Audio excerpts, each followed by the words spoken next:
पिंकी चिड़िया के साथ रहती थी। टुनटुनी अपनी छोटी बहन को बहुत प्यार करती थी। उसके माँ बाप किसान थे। जब वो खेत पर काम करने चले जाते थे तब टुनटुनी अपनी बहन की देखभाल करती थी। एक दिन जब टुनटुनी के माँ बाप खेत से घर वापस लौटे तो टुनटुनी अपनी माँ से कहती है, माँ, दूध खत्म हो गया है और पिंकी कब से रोई जा रही है। तुम मुझे पैसे दो, मैं पास वाली दुकान से जाकर दूध खरीद कर लाती हूँ। टुनटुनी अपनी माँ से पैसे लेकर जाने लगती है। तभी पिंकी चिड़िया रोने लगती है।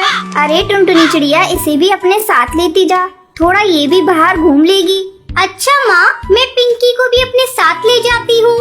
थोड़ी देर बाद जब टुनटुनी चिड़िया दूध लेकर लौटती है तो देखती है कि उसके मम्मी पापा को किसी ने जान से मार दिया है। दोनों खून से लथपथ पड़े थे। अपने माँ बाप की ये हालत देखकर टुनटुनी चिड़िया रोने लगती है।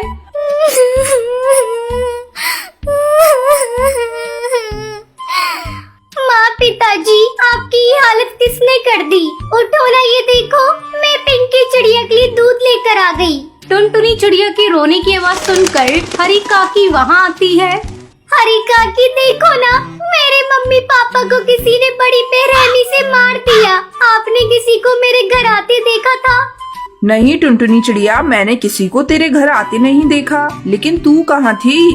मैं पिंकी चिड़िया के लिए दूध लेने गई थी। ये बहुत रो रही थी हरी काकी, इसलिए मैं इसे अपने साथ ले गई थी। और जब लौट कर आई तो मम्मी पापा को इस हाल में देखा।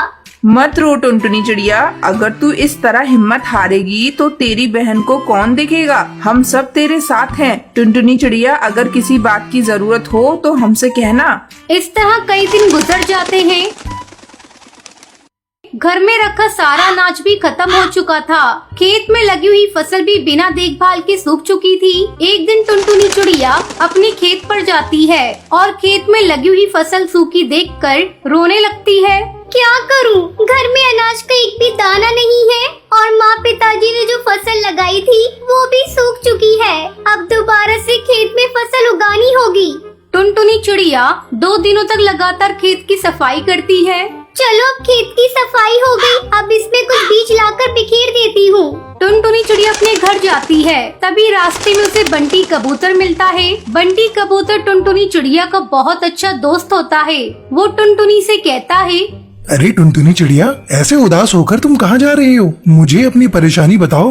बंटी, मेरे माँ बाबा नहीं रहे और अब मैं अपनी बहन के साथ इस जंगल में अकेली हूँ। खाने को एक भी दाना नहीं है, बस अपने खेत के लिए कुछ बीज लेने जा रही थी। इतना सब हो गया टुनटुनी चिड़िया, और तूने मुझे बताया नहीं? ये ले कुछ अंडों के जादुई बीज, तू इसे अपने खेत पर बिखेर देना। मेरे तो ये किसी काम के नहीं, क्योंकि मैं अंडे खाता नहीं। मैं शहर के जंगल गया था तो मुझे एक जादूगरनी ने दिए थे। तुम्हारा बहुत बहुत धन्यवाद। अब मैं इन बीजों को ही अपने खेत में बिखेर देती हूँ। अब टुनटुनी चिड़िया अपने मम्मी पापा की तस्वीर देखकर कहती है, आज हम लोग खेत में अंडों के जादुई बीज बिखेरने जा रहे हैं। आप लोग आशीर्वाद दीजिएगा कि हमारी फसल बहुत अच्छी हो। दोनों बहनें मिलकर खेत में अंडों के बीज बिखेर देती हैं। पिंकी चिड़िया और टुनटुनी चिड़िया मिलकर अपने खेत की अच्छी तरह से देखभाल करती हैं। कुछ दिनों बाद उनके खेत में अंडे की फसल लहराने लगती है। ये देख पिंकी चिड़िया, हमारे खेत में कितने अंडे उग गए हैं। अब अंडे बेचकर हमारी अच्छी कमाई होगी। आज अगर मम्मी पापा जिंदा होते तो बहुत खुश होते। दीदी, मुझे मम्मी पापा की बहुत याद आ रही है। मत रो पिंकी, मम्मी पापा जहाँ भी होंगे उनका आशीर्वाद हमारे साथ है। अंडे आ जाने के बाद पिंकी चिड़िया और टुनटुनी चिड़िया मिलकर अंडों को इकट्ठा करती हैं और उन्हें बाजार में जाकर बेच देती हैं। ये देख पिंकी, हमें कितने पैसे मिले हैं। हम इन पैसों से अपने लिए बहुत सारा सामान खरीदेंगे।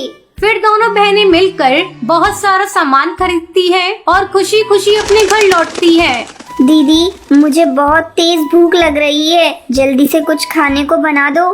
तो रुक पिंकी चिड़िया, मैं अभी तेरे लिए हलवा बनाती हूँ। आज खुशी का दिन है, हम लोग मीठा खाएंगे। फिर टुनटुनी चिड़िया हलवा बनाती है। इस तरह दोनों बहनें खुशी खुशी रहने लगती हैं।